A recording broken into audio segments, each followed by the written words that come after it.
চোটে পড়ে ছিটকে গেছেন লিওনেল মেসি। একই তালিকায় যুক্ত হয়েছে লাউতারো মার্তিনেজের নাম। চোটের মিছিল আছে মিডফিল্ডেও, তাতে মাঠে নামার আগেই চাপে পড়ে গেছে আর্জেন্টিনা। অবশ্য লাতিন অঞ্চলের বিশ্বকাপ বাছাইয়ের টেবিলের দিকে তাকালে স্বস্তি পাবেন আর্জেন্টিনা সমর্থকেরা। 12 ম্যাচে 25 পয়েন্ট নিয়ে সবার শীর্ষে তারাই। উরুগুয়ের বিপক্ষে ম্যাচটা জিততে পারলে সবার আগে এই অঞ্চল থেকে বিশ্বকাপের টিকিটটাও কেটে ফেলবে বিশ্ব চ্যাম্পিয়নরা। উরুগুয়ের সাথে শেষ ম্যাচটা ঘরের মাঠে হেরেছিল আর্জেন্টিনা। শনিবারের ম্যাচটা খেলতে হবে উরুগুয়ের মাঠে গিয়ে। তাতে কঠিন এক ম্যাচই অপেক্ষা করছে আলবিসেলেস্তাদের সামনে, যদিও কোচ স্কালোনি এটিকে দেখছেন অন্যদের জন্য সুযোগ হিসেবে। যখনই আন্তর্জাতিক বিরতি আসে আমরা প্রস্তুত থাকি কয়েকজন ফুটবলার চোটে পড়তে পারে, তবে এটাকে আমাদের একটা সুযোগ হিসেবে নিতে হবে।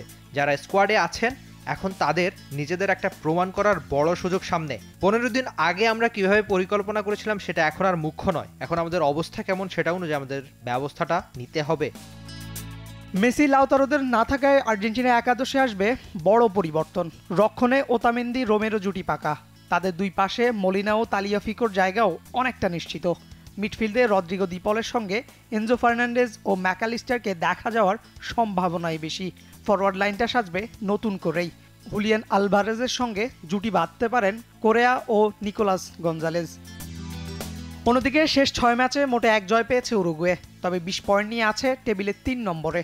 মার্সেলো বিয়েলসার অধীনে বদলে গেছে দলটা, খেলছে আক্রমণাত্মক ফুটবল। মূল ভরসা লিভারপুল স্ট্রাইকার দারউইন নুনিয়েজ। কার জটিলতায় পাওয়া যাচ্ছে না মিডফিল্ডের অন্যতম ভরসা উগারতেকে, তাই ভালভের্দেকেই পালন করতে হবে বাড়তি দায়িত্ব। রক্ষণে রোনাল্ডো আরাউহো ফেরা দলটির জন্য বাড়তি সুবিধা। ম্যাচটা জিততে পারলে ব্রাজিলকে টপকে আবারও লাতিন অঞ্চলের টেবিলে 2 নম্বরে উঠে আসবে মার্সেলো বিয়েলসার দল।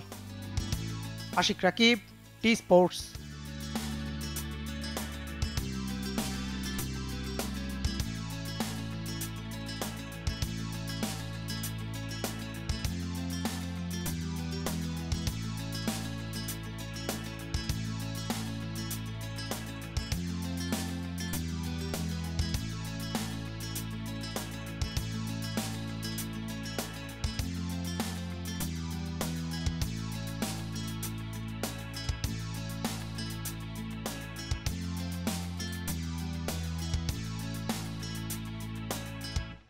For more updates, subscribe to our YouTube channel and click on the bell icon. Follow us on Facebook and Instagram. Download T-Sports app to enjoy exciting games and highlights. Visit tsports.com.